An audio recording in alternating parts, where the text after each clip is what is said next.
My dear friends, welcome back. Imagine we are sitting together in a warm kitchen, the smell of fresh coffee lingering in the air, and an old wooden clock ticking softly in the corner. That's the spirit I want to bring to you today. Because the story I'm about to share is not just about one woman, but about the wisdom that senior citizens often carry in silence until life forces them to speak. It's an inspiring story of family drama, a shocking truth, and the power of elderly empowerment. Stay with me until the end, and I promise you'll feel the courage of someone who found her dignity again. After 70, Evelyn Brooks has spent most of her life shaping young minds. For 30 years, she was a high school English teacher in Texas, the kind of teacher who always kept peppermints in her desk drawer and a paperback tucked under her arm. Her students remembered her not for the grades she gave, but for the way she could pause in the middle of a lecture, glance out the window at a drifting cloud, and say something that stayed with them for years. Her life was not easy. She had lost her husband, Frank, to a tragic construction accident decades earlier, and she raised her son Daniel alone. Those early years were full of long nights, double shifts, and the kind of quiet sacrifices mothers make without complaint. She mowed her own lawn, patched her own roof, and still showed up to class every morning with her hair neat, her blouse pressed, and her voice steady enough to recite Shakespeare. Now, at 76, Evelyn was no longer standing at a chalkboard.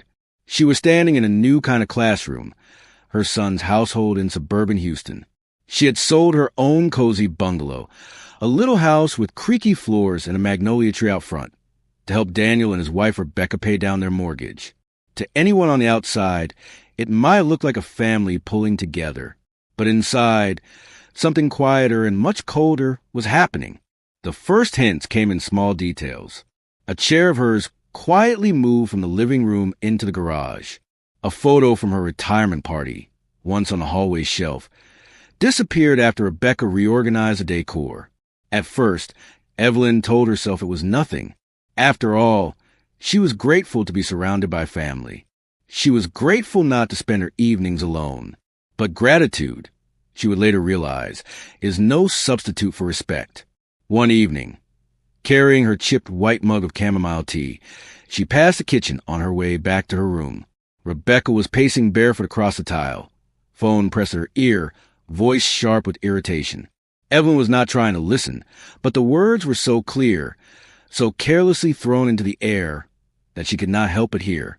"My mother-in-law's room smells like a damp basement," Rebecca said, her free hand slicing through the air. "It's embarrassing when guests come over. I mean, she tries, but it's, like an old nursing home smell. Heavy, stale." There was a short, clip laugh. Not the kind of laugh you share over joy, but the kind that cuts. Evelyn froze mid-step. The mug trembled in her hand. She steadied it quickly, terrified of spilling, as if the sound of falling liquid might expose her presence. The words did not send her heart racing. No, the opposite. They slowed it down, each beat a heavy reminder. She backed away quietly, slippers making no sound on the polished wood floor, until she was in the small guest room they had given her.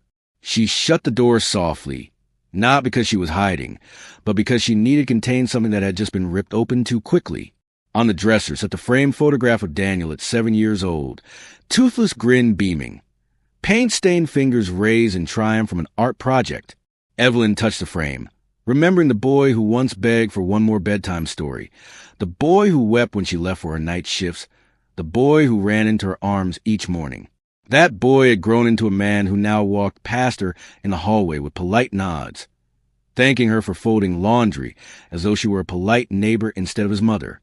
The tea had gone cold in her hands.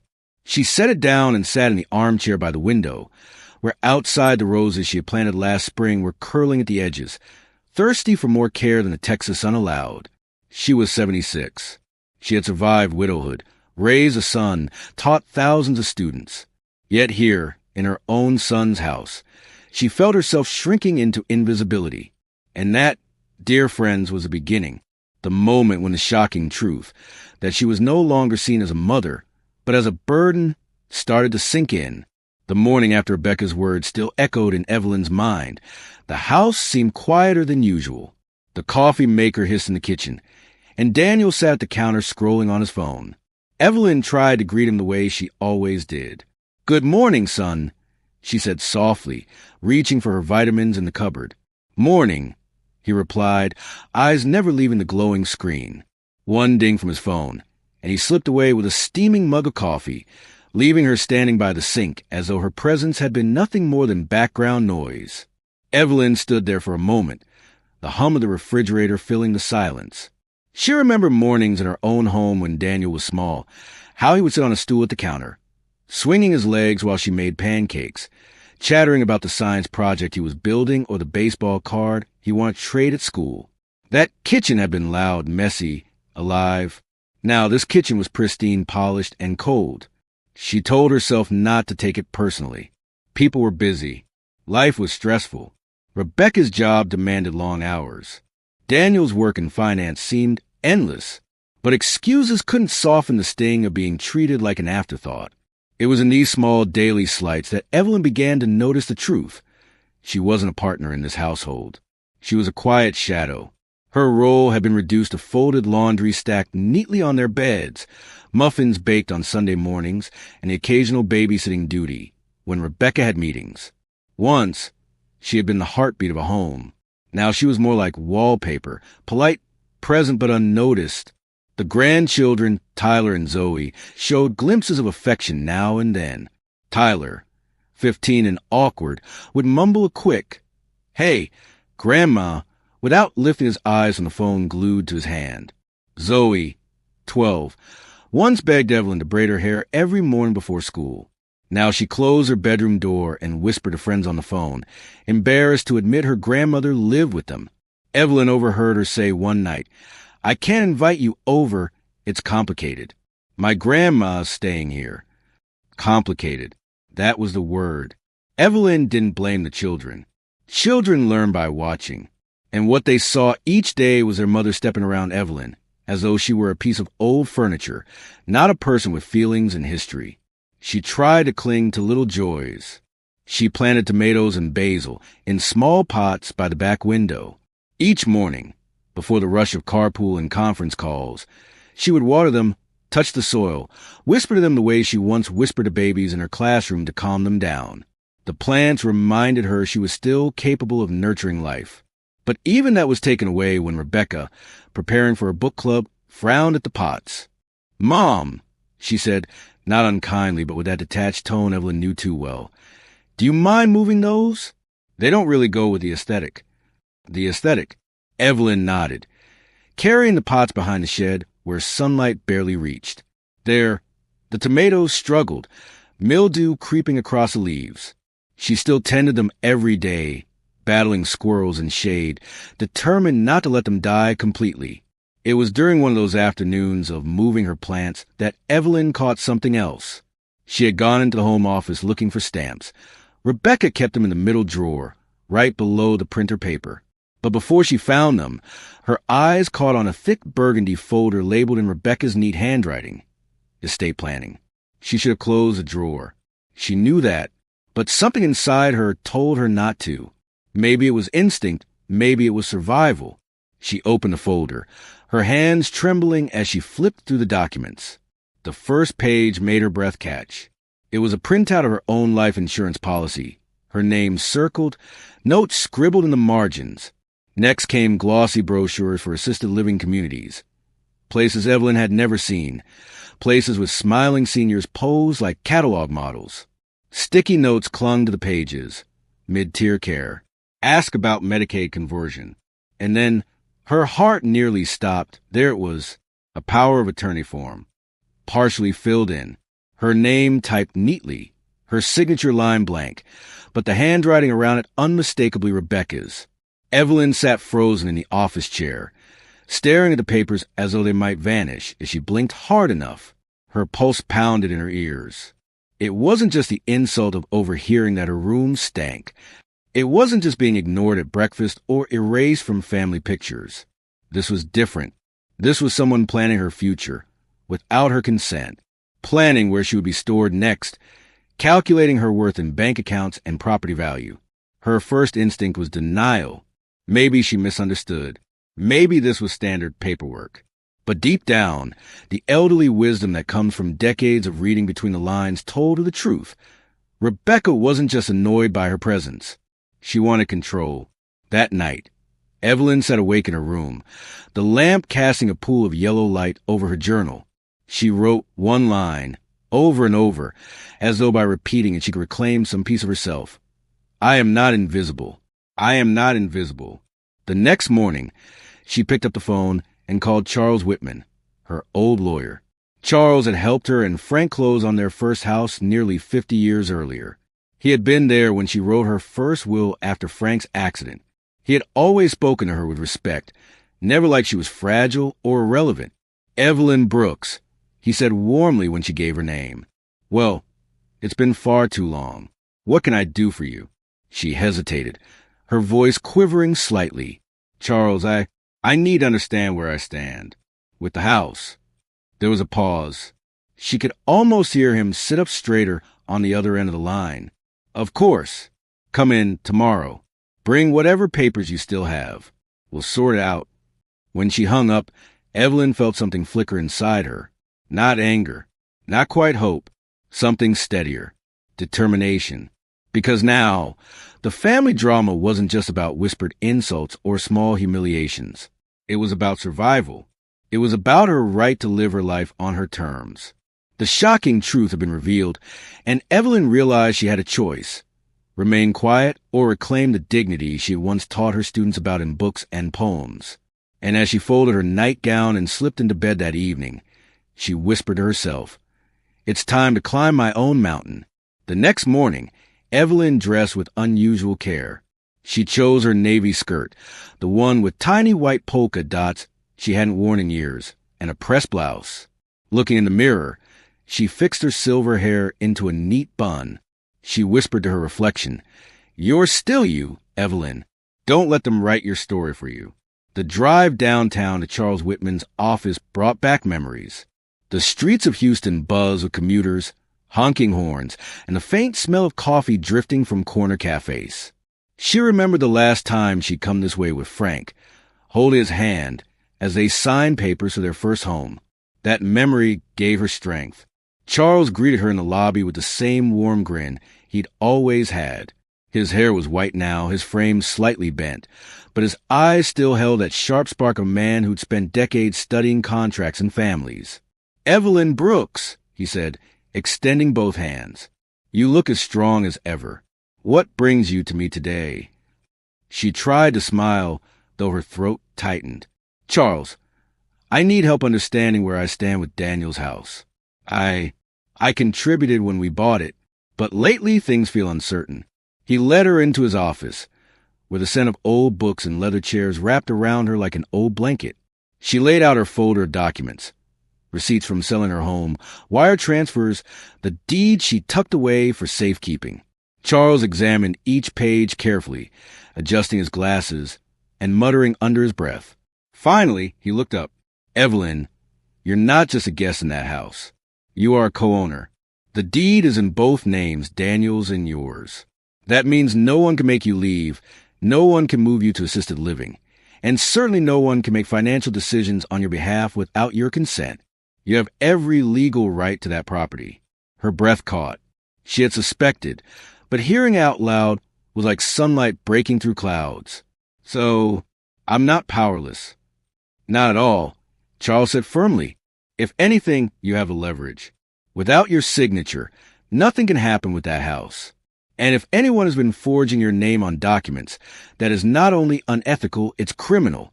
Evelyn sat very still. The air seemed to vibrate around her. For months she had been shrinking, folding herself smaller and smaller to fit into Daniel and Rebecca's world.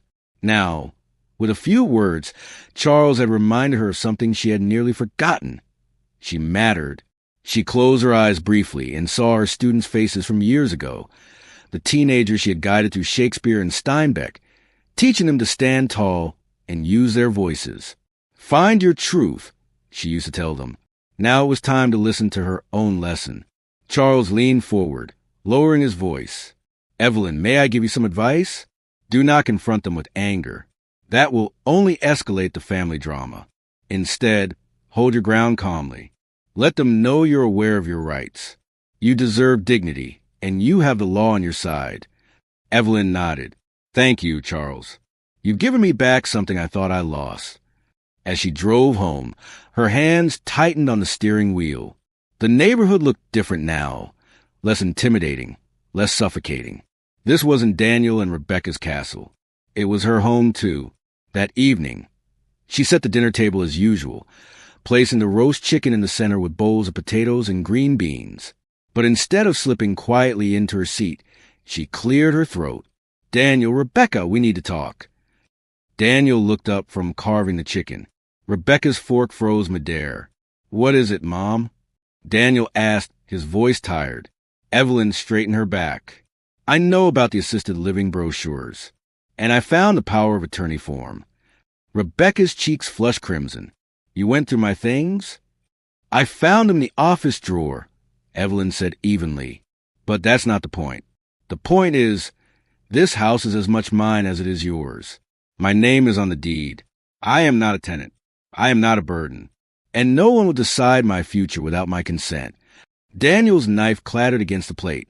His eyes darted from his wife to his mother. Mom, you don't understand. I understand perfectly. Evelyn cut in. You wanted me out of sight, out of mind, but I won't let myself be erased. Not after 76 years of building, teaching, raising, surviving. The room fell silent, only the ticking clock filling the air. Rebecca set down her fork with a loud clink. We only wanted what's best for you. What's best for me, Evelyn said, her voice shaking but firm, is respect, not being hidden away like a problem to be solved. Daniel rubbed his temples, torn between the two women. His silence was almost worse than Rebecca's defensiveness. Evelyn's heart ached. This was the boy she had raised alone, the boy she had sacrificed for. And yet he sat there, mute, unable to stand for her. Tears stung her eyes, but she refused to let them fall. She stood, her chair scraping the hardwood floor. I won't argue. I only want you to know where I stand. I am your mother, Daniel, not your obligation, not her project, and certainly not someone to be signed away on a form. She walked out of the dining room, her legs trembling, but her spine straight as a ruler. That night, Evelyn lay awake, staring at the ceiling. The house felt colder than ever. Even though she had spoken her truth, the tension hung heavy. She knew Rebecca would not give up easily. And Daniel, sweet Daniel, he was lost between loyalty to his wife and loyalty to his mother. But instead of despair, Evelyn felt something new, clarity. The shocking truth was no longer hidden. She saw the betrayal clearly, and for the first time in months, she allowed herself to imagine another kind of life. A life after 70 that was not defined by pity or power struggles, but by choice. In the darkness, she whispered to herself, You are free to choose, Evelyn. You always were. The next few days passed like a slow-moving storm inside Evelyn's chest.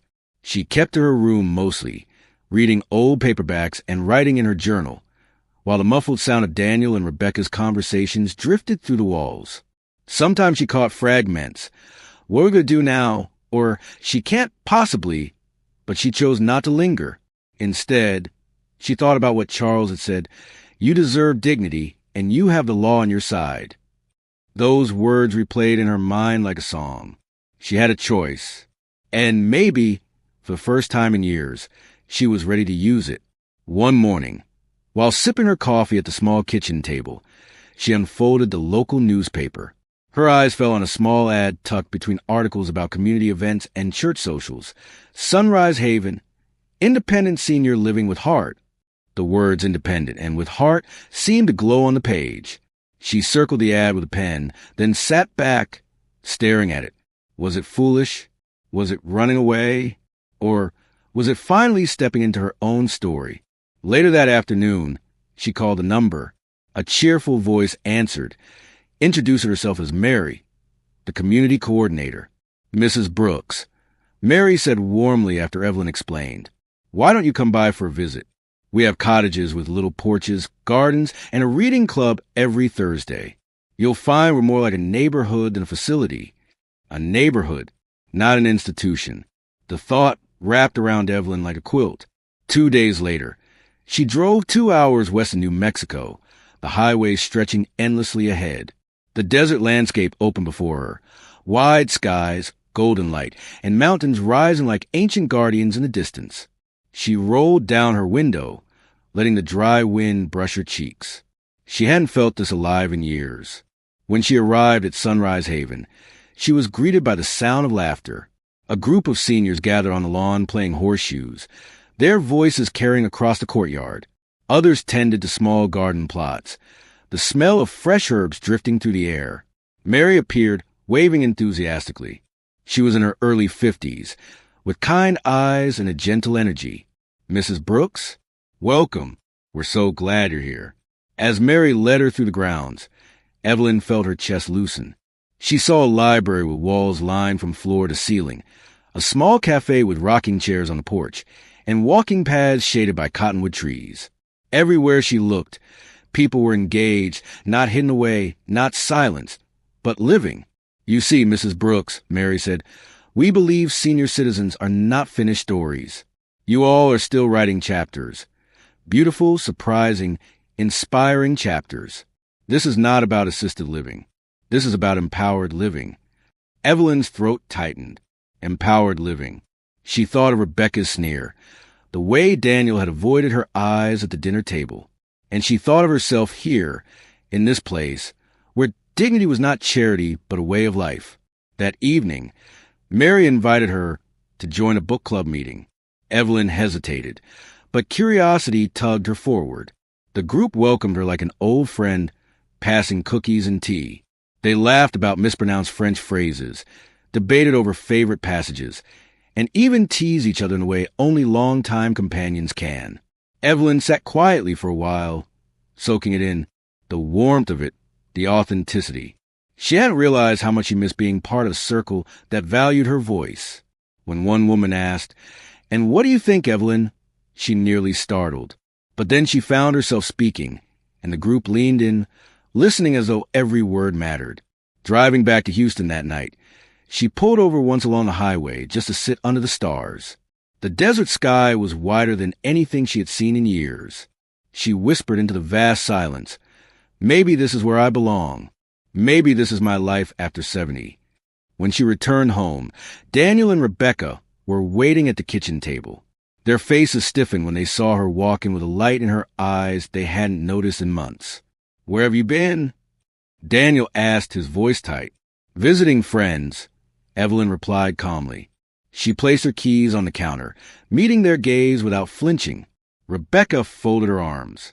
"You can't just disappear. We worry about you." Evelyn almost laughed. "Now you worry?" But instead, she simply said, "I appreciate your concern, but I want you both to know I'm not powerless. And I'm not staying where I'm not respected." Daniel's face softened, a flicker of guilt passing over him. Rebecca opened her mouth to argue, but Evelyn held up a hand. "No," she said firmly. "Not tonight.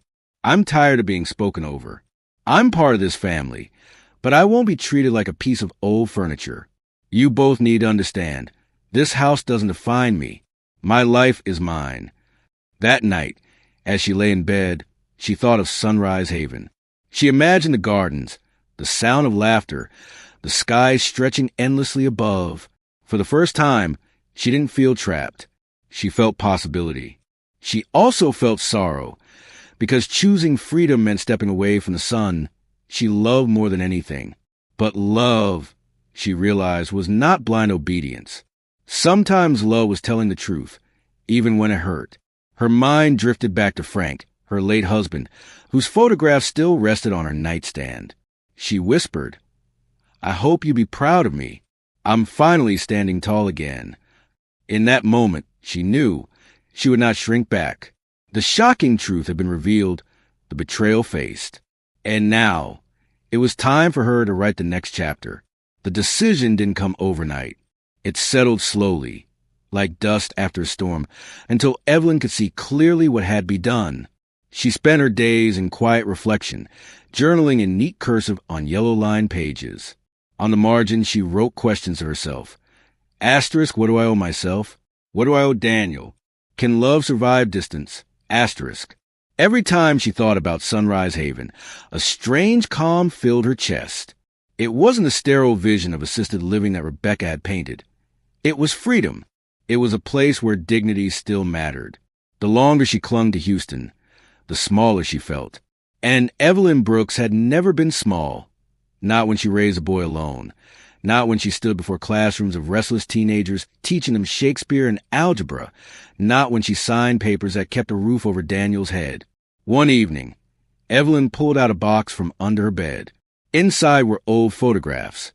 Her in a graduation gown, Daniel on his first bicycle, Frank holding their newborn son with eyes bright with pride. She lingered on the photo of Daniel at 8 years old, his arms slung across her shoulders at the county fair. "That boy is still in there somewhere," she whispered, "but he's lost his way." The truth was painful. Her son had let silence and convenience outweigh love. But if Evelyn surrendered now, she would only teach him that betrayal was acceptable. No. Sometimes the most loving thing a mother could do was to show her child what strength looked like, even if it meant walking away. So she called Charles, a lawyer, and asked him to start the process of selling her share of the house. "Evelyn," he said gently. "This will shock them." She nodded. "Good. They need a shock. I won't let them treat me like a burden." Charles sighed, but admiration colored his voice. "That's the Evelyn I remember. The teacher who fought for her students when the school board wanted to cut arts funding. You've always had a backbone. Don't forget that." The next week was filled with secret preparations. Evelyn met with Charles, signed documents, and arranged to transfer the funds into her account. She contacted Sunrise Haven and reserved a cottage with a small garden plot. Each step felt both terrifying and exhilarating, like climbing a mountain after years of walking in circles at its base. On her last night in Houston, Evelyn stayed up late packing. She folded her clothes neatly into 2 suitcases, wrapped fragile keepsakes in newspaper, and tucked her journals into a leather satchel. The house was silent, except for the hum of the refrigerator. Finally, she sat at the kitchen table with a pen and paper. Her hand trembled slightly as she wrote, "I have loved you every day of your life, from the moment I held you in that delivery room until this very minute. But love is not the same as silence. Love tells the truth, even when it hurts. I am not a burden. I am not someone to be hidden away. I am your mother, and I deserve respect, dignity, and a voice in my own life. I have sold my share of this house. The money is mine, and I am choosing to begin a new chapter at Sunrise Haven, a community where senior citizens live with pride, joy, and freedom. When you are ready to see me not as a problem to solve, but as a woman, a teacher, and most importantly, your mother, my door will be open. Until then, I wish you peace. Nam." She folded the letter carefully, leaving it on the kitchen counter, where Daniel was sure to find it. Before dawn, Evelyn carried her suitcases to the car. The street was quiet, bathed in the soft glow of streetlights. She paused for one last look at the house, the place where so much love and so much sorrow had coexisted. She whispered, "Goodbye," then slid into the driver's seat. The drive to New Mexico felt different this time. She wasn't just visiting. She was claiming a future. With every mile, the weight on her shoulders grew lighter. She noticed details she had missed before. The purple bloom of desert wildflowers, the way the rising sun turned the sky into a canvas of orange and pink, the radio playing old country songs she used to dance to with Frank in their kitchen. When she arrived at Sunrise Haven, the residents greeted her like an old friend. Mary showed her the cottage, a small, sunlit home with white curtains and a porch swing. Evelyn stepped inside, inhaling deeply. It smelled faintly of fresh paint and cedar wood. "This is yours now," Mary said with a smile. "A place to write your next chapter." Evelyn set down her suitcase, her eyes misting. For the first time in years, she wasn't standing in someone else's shadow. Back in Houston, the scene was very different. Daniel came home from work that evening to find Rebecca pacing the kitchen. "She's gone," Rebecca snapped, pointing at the letter. "She sold her share. Do you know what this means? We can't refinance without her signature anymore. This ruins everything." Daniel picked up the letter, his hands trembling as he read. His eyes blurred with tears before he even finished the first paragraph. She left because of me, he whispered. Rebecca rolled her eyes.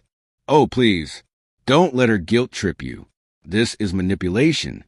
But Daniel shook his head, sinking into a chair. No, this is her standing up for herself.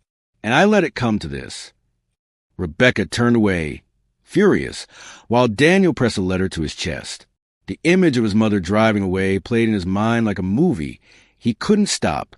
He thought of all the times he had stayed silent when he should have defended her, all the family dinners where he let Rebecca's words cut like knives without speaking up. For the first time in years, Daniel felt the sharp edge of regret pierce through his comfort. Meanwhile, Evelyn sat on the porch swing of her new home, sipping tea as the sun dipped behind the mountains. The air smelled of sagebrush and earth. She felt both heartbreak and hope, a strange blend that somehow made her stronger. She knew this wasn't the end of her family drama. It was the beginning of something different. She had reclaimed her story.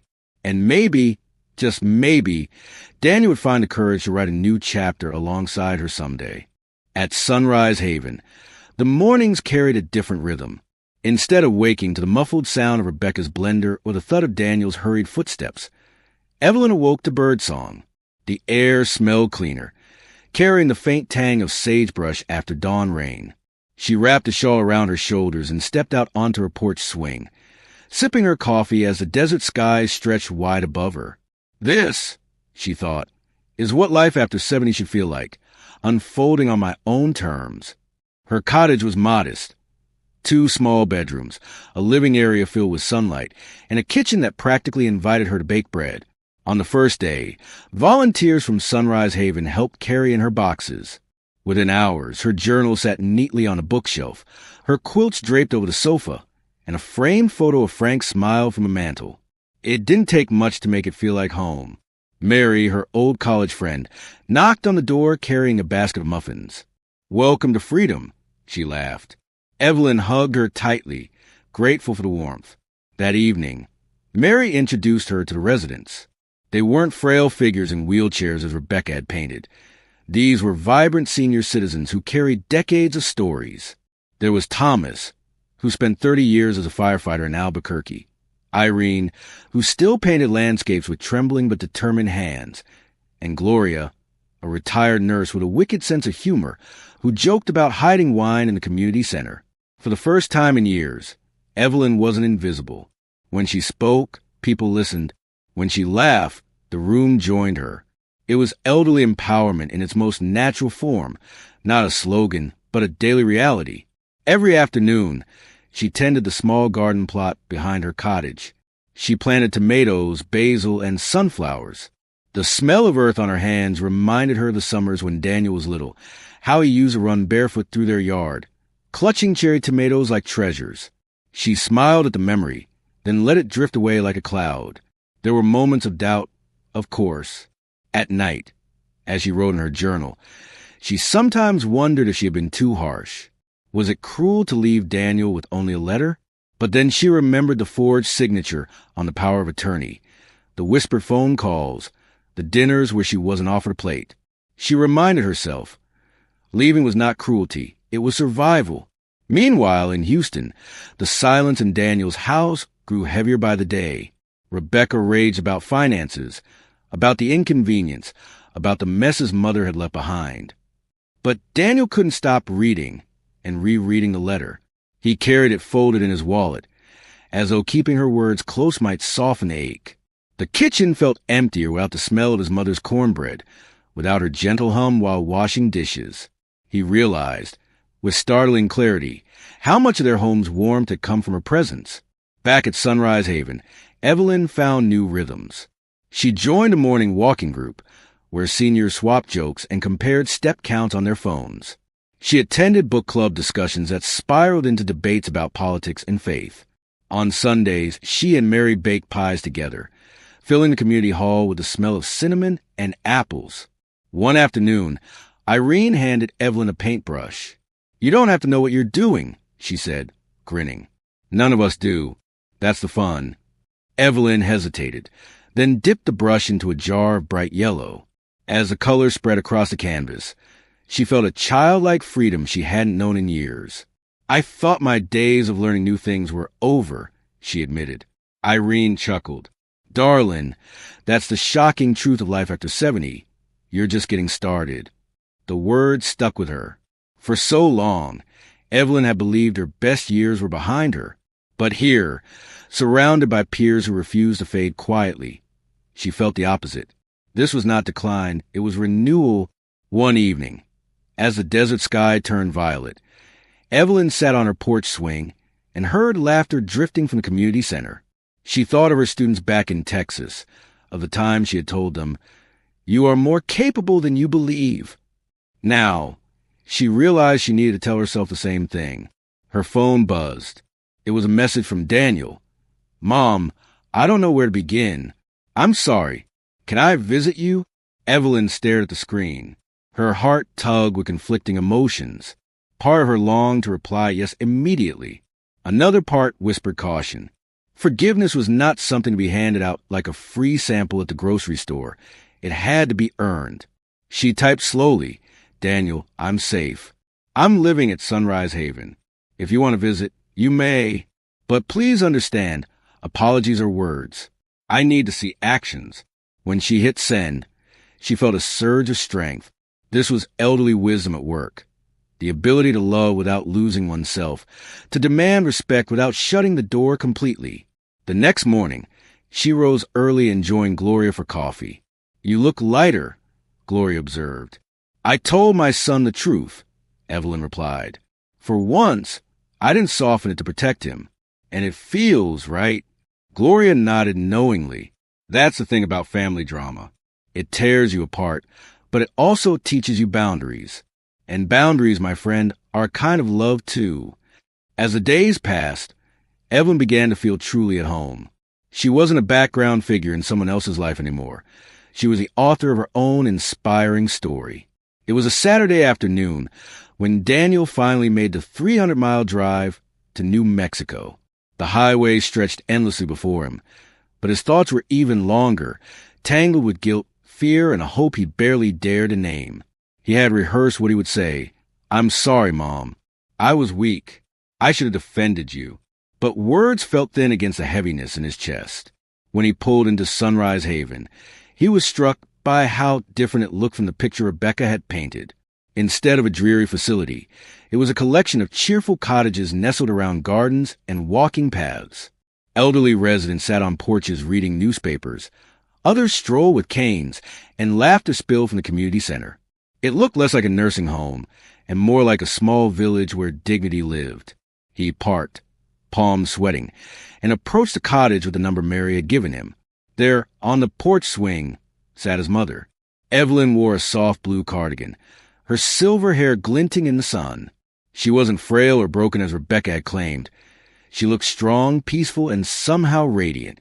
For a moment, Daniel hesitated, his throat closing. But then Evelyn turned, saw him, and their eyes locked. "Daniel," she said simply, her voice steady. "Mom." His own voice cracked. He climbed the porch steps like a schoolboy about to face a teacher's stern gaze. There was silence between them, filled only by the rustle of wind through the cottonwoods. Daniel wanted to reach out to hug her, but he saw the guarded strength in her eyes and stopped himself. I read your letter 100 times. He began. "I don't know how to explain what I did. I let Rebecca's words get in my head. I let her control things. And I stood by while you were hurt. That was wrong. It was cowardly." Evelyn folded her hands in her lap, listening without rescuing him from his discomfort. That was new. For years, she had been the one to soften blows, to shield him from pain. Not anymore. "Why didn't you speak up?" she finally asked. Her tone wasn't angry. It was disappointed, which somehow cut deeper. Daniel swallowed. "Because I thought keeping peace in my marriage mattered more than defending you. I thought you were strong enough to handle anything. But the truth is, I was afraid of losing her. And in that fear, I lost you instead." Tears welled in Evelyn's eyes, but she blinked them back. "Do you know how it feels to be erased in your own son's home? To sit at the table and wonder if anyone even notices you? To hear your daughter-in-law mock your room and your son stays silent? Daniel lowered his head. I know, and I hate myself for it. You gave up your house, your comfort, to help us, and I repaid you with silence. That's family betrayal, Mom, and I carry it every day. For a long moment, Evelyn said nothing. She sipped her tea, the porcelain cup trembling only slightly in her hands. Then she placed it down and looked at him directly. Daniel, apologies are words. You're good with words. You always have been. But what I need now is proof. If you want to rebuild this mother-son relationship, I need to see you choose courage. Not just here, not just today, but every day after. Daniel nodded slowly. Tell me how. I'll do whatever it takes. She leaned back on the swing, eyes softening just a little. Start by visiting, not out of guilt, but out of love. Call me because you want to hear my voice, not because you feel obligated. Stand up for me when it's uncomfortable. That's what respect looks like. He felt his chest tighten, both in pain and relief. I can do that. I want to do that. I don't know if Rebecca will ever change, but I can, and I will. At that, Evelyn finally reached out, placing her hand gently over his. It wasn't forgiveness, not yet, but it was an opening. Daniel, she said softly, I raised you to be better than this. Maybe it took losing me for you to remember who you are. But here's the truth. I will not return to being invisible. I am 76, and life after 70 has taught me one thing. Our worth doesn't shrink with age. If anything, it grows. He nodded, tears spilling freely now. I see that, Mom. And I see you, really see you. The sun dipped lower, painting the horizon in orange and purple. They sat together, silence wrapping around them like a quilt, fragile, imperfect, but real. Inside the community hall, laughter erupted again, a reminder that Evelyn's life had expanded beyond the walls of Daniel's house.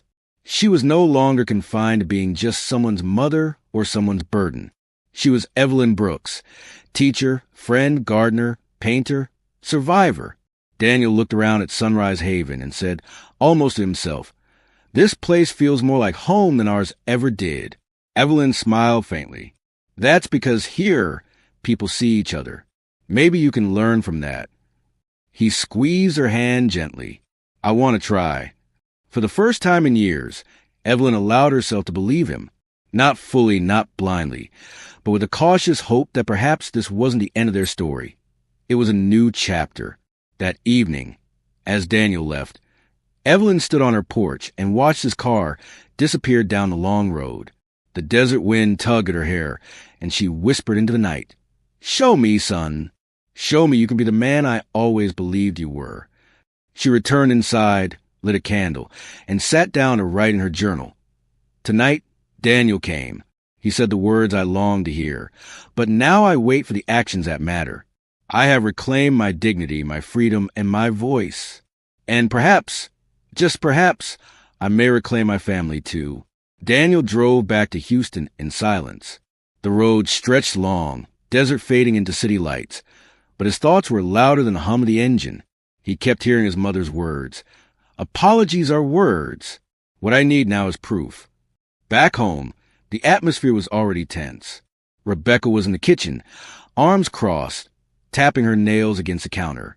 Well, she asked sharply, did she guilt you into crawling back? Daniel set his keys down slowly. I went to see her. She's doing fine. More than fine, actually. Sunrise Haven isn't what you think. It's beautiful and she's thriving. Rebecca rolled her eyes. Great. Then let her stay there. We don't need to worry about her anymore. But Daniel's face didn't soften as it usually did. Instead, he stood taller.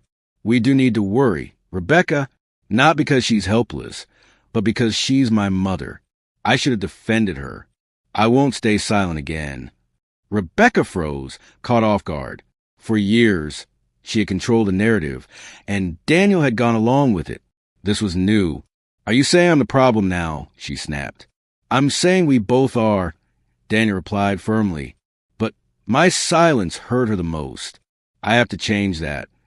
That night, while Rebecca fumed, Daniel sat down at the kitchen table with his laptop. He began writing an email, not to his mother, but to himself, a commitment. Each line was a promise. Call her twice a week. Visit monthly. Stand up to Rebecca when she disrespects her. Remember, she is not a burden. She is family. The next morning, he dialed his mother's number. When Evelyn answered, her voice calm and clear, Daniel said simply, "Good morning, Mom. I just wanted to hear your voice before work." There was a pause, and then a quiet chuckle. "Daniel, it's been years since you called me just to talk." "I know," he admitted, "but I'm changing that starting now." And he did. For weeks, Daniel made small but meaningful steps.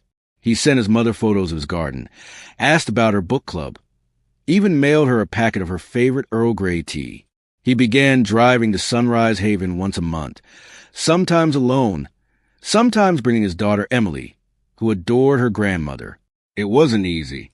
Rebecca resisted, rolling her eyes every time Evelyn's name came up. One evening, Rebecca snapped during dinner, "I don't understand why you're bending over backward for her." She left Daniel. She chose him over us. Daniel set his fork down and looked Rebecca in the eye.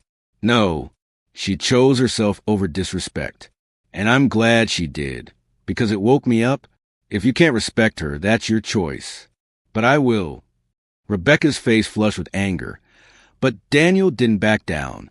That night he slept in the guest room, staring at the ceiling, realizing something Evelyn had hinted at. Respect meant courage, and courage often came with sacrifice. Meanwhile, Evelyn noticed a difference. At first, she waited for calls to stop, for the visits to dwindle, but they didn't. She saw her son mowing her small lawn one Saturday, joking with her neighbors. She heard him defend her when Rebecca made a snide comment on speakerphone. Slowly, her guarded heart softened. One Sunday afternoon, as they sat together on her porch, Daniel brought up something that surprised her.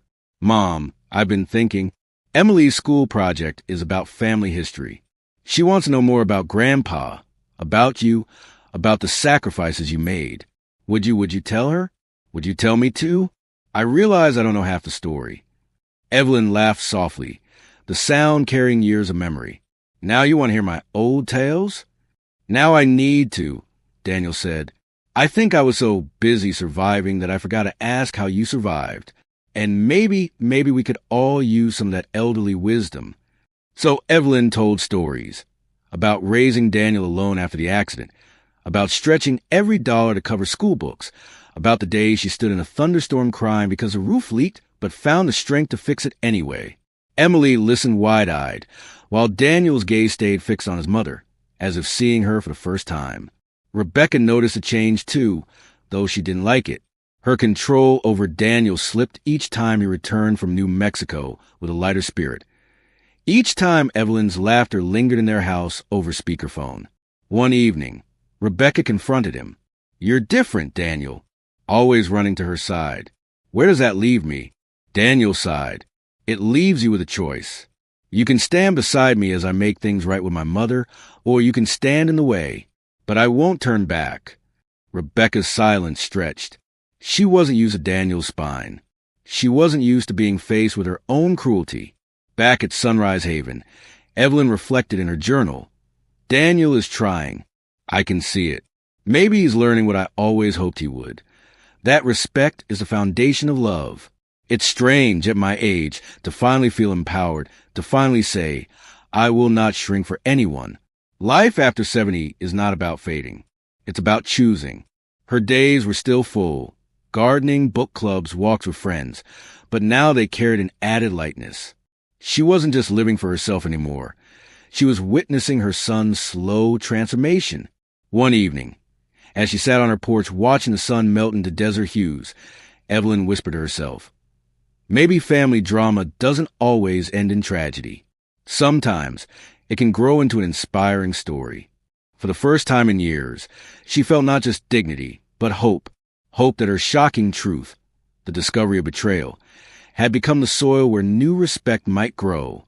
The air in New Mexico carried a crispness that Evelyn had come to love. Morning sunlight spilled over the mesas, painting everything in hues of amber and rose. On her porch, she sipped tea, the steam rising like a gentle veil, when she noticed a familiar car turning into the gravel path. Her heart skipped, not out of fear, but of readiness. Daniel stepped out first, holding Emily's hand. Behind them, slowly and reluctantly, came Rebecca. Evelyn watched them approach, her mind calm, her spirit steady. She had imagined this moment, feared it, even prayed for it. Now it was here. Emily ran up the steps, wrapping her arms around Evelyn's waist. "Grandma, I brought my sketchbook to show you the drawings I made of your garden." Evelyn laughed, ruffling the child's hair. "You're my little artist. Come, let's sit in the shade after we say hello to everyone." Her eyes then met Daniel's. He looked weary but different, less burdened, more resolved. "Mom," he said quietly, "we came to talk. All of us." Rebecca shifted uncomfortably, her gaze darting around the porch as if searching for flaws. Finally, Evelyn gestured toward the chairs. "Then let's talk." They sat, the silence stretching like an old quilt across the table. At last, Daniel spoke. "Mom, I need to say this in front of Rebecca, because it matters. I failed you. I let you feel invisible, unwanted. I let Rebecca's voice be louder than mine, and I stayed quiet because it was easier. But easy hurt you, and I will carry that guilt the rest of my life unless I change it. I'm sorry, and I am changing." Evelyn listened, her face unreadable but her eyes softening. She turned slowly toward Rebecca. "And you?" Rebecca's lips tightened. She had always been sharp, confident, in control. But here, in the golden light of Evelyn's porch, she looked smaller somehow. I don't know what to say. I was angry, resentful. I thought you were taking from us, that you were holding Daniel back. But maybe I was the one holding on too tightly." Her voice cracked. "I can't undo what I said, what I did. I know I can't." Evelyn leaned back, folding her hands. For a long moment, the only sound was the rustle of the desert wind. Then she said, "You can't undo it, but you can choose differently from now on. Respect isn't words, it's choices. If you want to be part of this family, Rebecca, you must respect all of it, including me." Rebecca's eyes watered. She had not expected forgiveness, certainly not conditions. She nodded slowly. "I'll try." Daniel exhaled, relief mixed with lingering tension. Emily, sensing the heaviness, pulled out her sketchbook and began flipping through pages. "Look, Grandma, I drew your roses." The moment cracked open into something gentler. Evelyn smiled, taking the sketch. "They're beautiful, sweetheart, just like your future."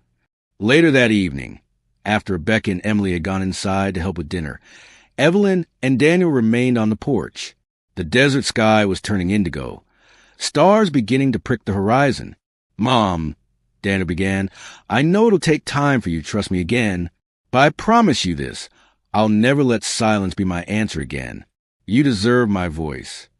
Evelyn looked at him, the lines of age etched deep but her eyes shining. "Daniel, life after 70 has taught me something important.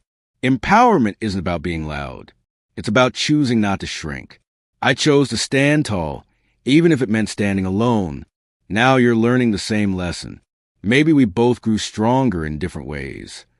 Daniel nodded, emotion thick in his throat. "You're right. You've always been stronger than I realized." Inside, the laughter of Emily drifted out, mingled with the faint clinking of dishes, as Rebecca helped set the table. For the first time in years, Evelyn felt the threads of family weaving back together. Not perfect, not healed completely, but mending. When dinner was served, the table felt different. Not because the food was extraordinary, just simple roast chicken, potatoes, and fresh bread, but because the air was lighter. For once, Evelyn wasn't invisible. She was at the head of her own table, her presence undeniable. Afterward, Rebecca quietly approached with a plate. "Evelyn, thank you for letting me be here tonight." Evelyn studied her for a long moment, then nodded. "Thank you for showing up differently. Keep doing that, and maybe we'll get somewhere." The night ended with Emily hugging her grandmother tightly. "Don't worry, Grandma. I'll always draw you in every picture of our family." Tears stung Evelyn's eyes. Out of the mouths of children often came the truest words. When they finally drove away, Evelyn returned to her porch. The stars spread wide above her, a reminder of the vastness of life. She breathed deeply, feeling both tired and renewed. She thought of the shocking truth she had uncovered, the betrayal that nearly broke her, and realized it had also set her free. She whispered into the desert night, as if speaking to her younger self, to her late husband, to anyone who might listen, I am not a burden. I am not forgotten. I am Evelyn Brooks, and I am living my life fully, proudly, and on my own terms. Her story was not over. It was simply beginning again in a new chapter of dignity and hope. And perhaps, she thought with a quiet smile, this inspiring story might be the one her family needed most. A reminder that even in the storm of family drama, even in betrayal, love can grow again when watered with respect. As the porch light flickered and the wind rustled through the desert sage, Evelyn felt at peace. Elderly wisdom had carried her this far, and now it would carry her into whatever tomorrow held. The air in New Mexico carried a crispness that Evelyn had come to love. Morning sunlight spilled over the mesas, painting everything in hues of amber and rose. On her porch, she sipped tea, the steam rising like a gentle veil, when she noticed a familiar car turning into the gravel path. Her heart skipped, not out of fear, but of readiness. Daniel stepped out first, holding Emily's hand. Behind them, slowly and reluctantly, came Rebecca. Evelyn watched them approach, her mind calm, her spirit steady. She had imagined this moment, feared it, even prayed for it. Now it was here. Emily ran up the steps, wrapping her arms around Evelyn's waist. Grandma, I brought my sketchbook to show you the drawings I made of your garden. Evelyn laughed, ruffling the child's hair. You're my little artist. Come, let's sit in the shade after we say hello to everyone. Her eyes then met Daniel's. He looked weary but different, less burdened, more resolved. Mom, he said quietly, we came to talk. All of us. Rebecca shifted uncomfortably, her gaze darting around the porch as if searching for flaws. Finally, Evelyn gestured toward the chairs. Then let's talk. They sat, the silence stretching like an old quilt across the table. At last, Daniel spoke. Mom, I need to say this in front of Rebecca, because it matters. I failed you. I let you feel invisible, unwanted. I let Rebecca's voice be louder than mine, and I stayed quiet because it was easier. But easy hurt you, and I will carry that guilt the rest of my life unless I change it. I'm sorry, and I am changing. Evelyn listened, her face unreadable but her eyes softening.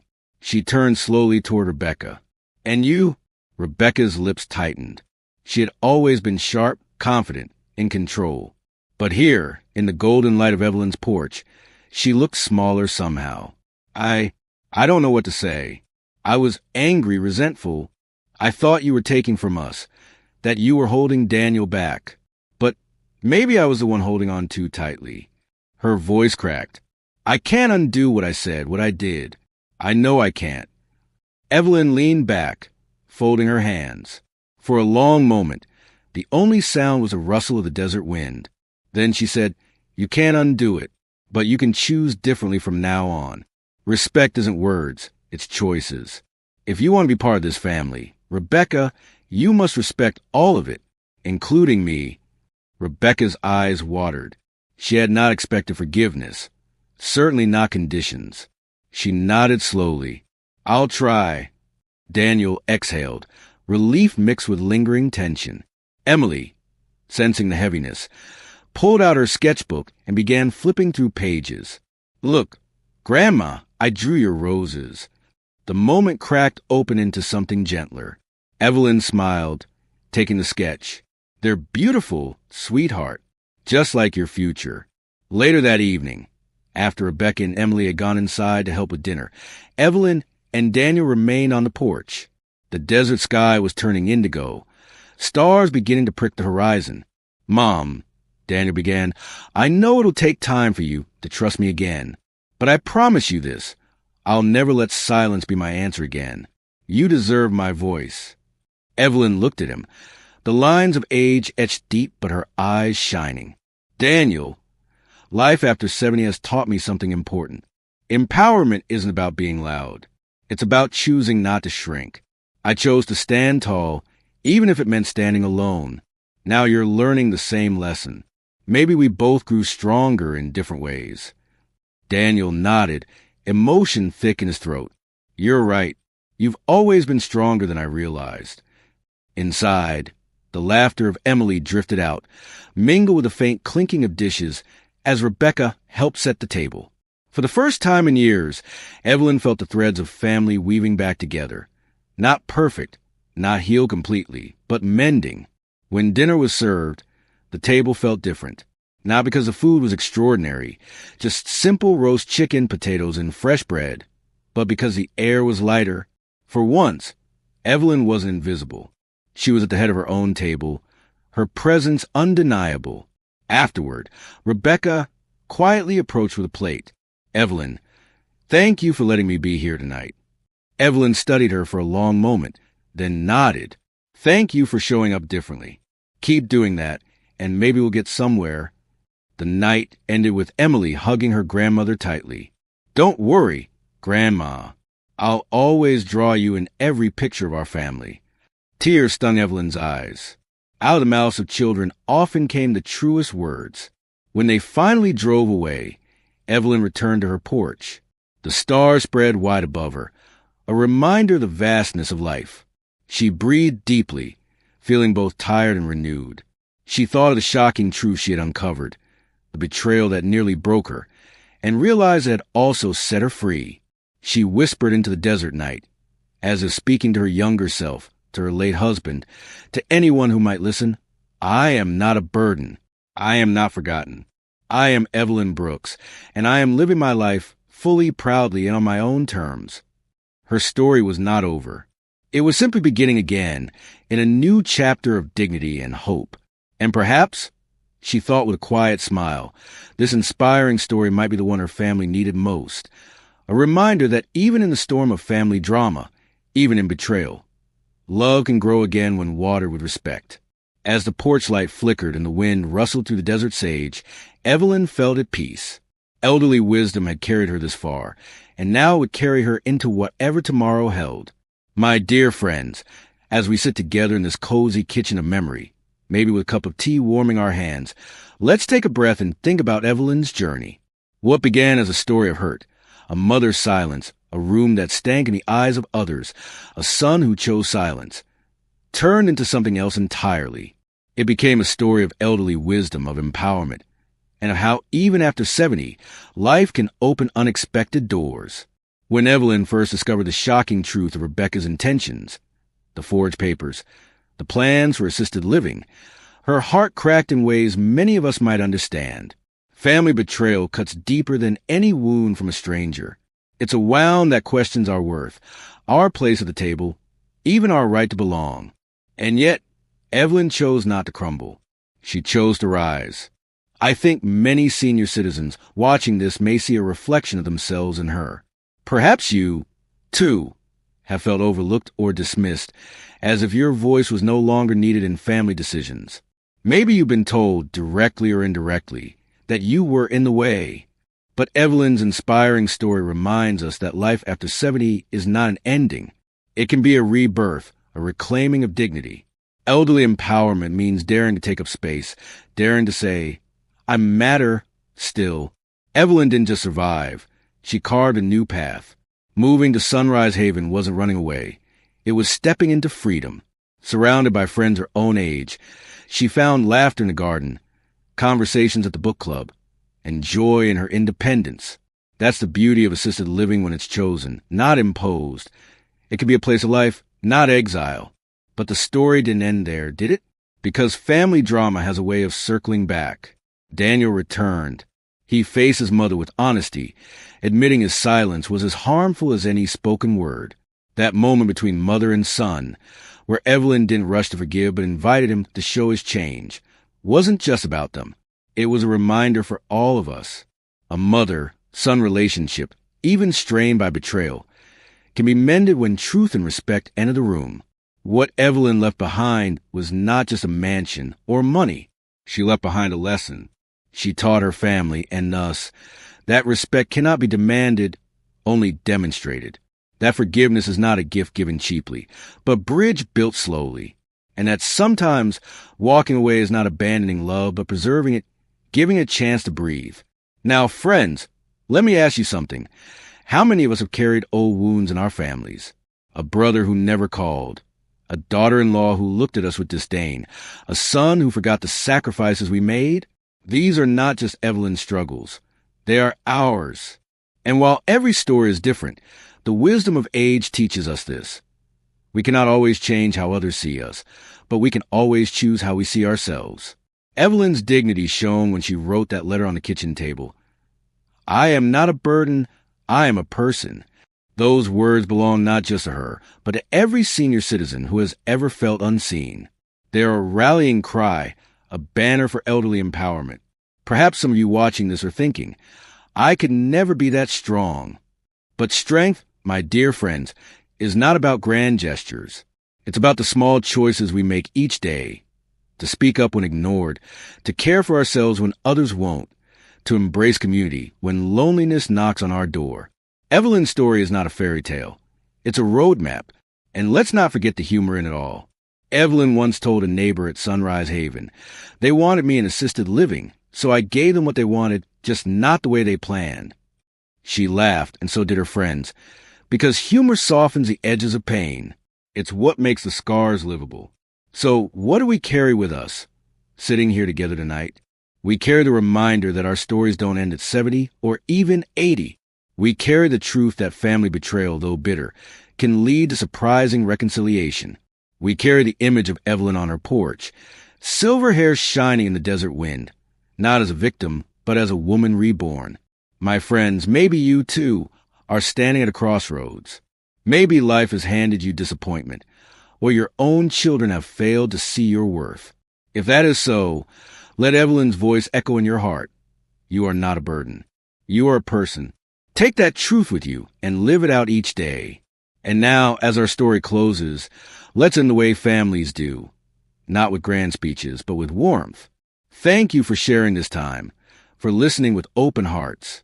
If Evelyn's journey touched you, if you saw a piece of your own life in hers, then carry that spark forward. Share it, live it. Let it remind you that the chapters ahead are still yours to write. Because life after 70 is not about fading away. It's about shining in a new light on your own terms. So, from my kitchen table to yours, may you find strength in your voice, joy in your days, and peace in knowing you are still and always will be deeply valuable. Life is a way of reminding us that dignity and respect are not luxuries. They are rights we must never surrender. Evelyn's journey showed us that even after heartbreak, betrayal, and silence from those we love most, there is still room for strength, renewal, and hope. Her story teaches us that life after 70 is not about fading into the background, but about reclaiming our voice and living with purpose. For senior citizens, and really for all of us, the lesson is clear. Never let anyone define your worth. Family drama may wound us, but it can also open the door to self-discovery. Sometimes, the most powerful act of love is setting boundaries, reminding others and ourselves that we are not burdens, but people with wisdom, stories, and dignity. As we reflect on Evelyn's inspiring story, let us remember that empowerment can come at any age, and forgiveness is strongest when paired with respect. Each of us still has chapters left to write. Thank you for watching the video. Please comment with number 1 to let me know you have watched the whole video. Please like the video, subscribe to the channel, and turn on the notification bell to always receive new videos as soon as possible.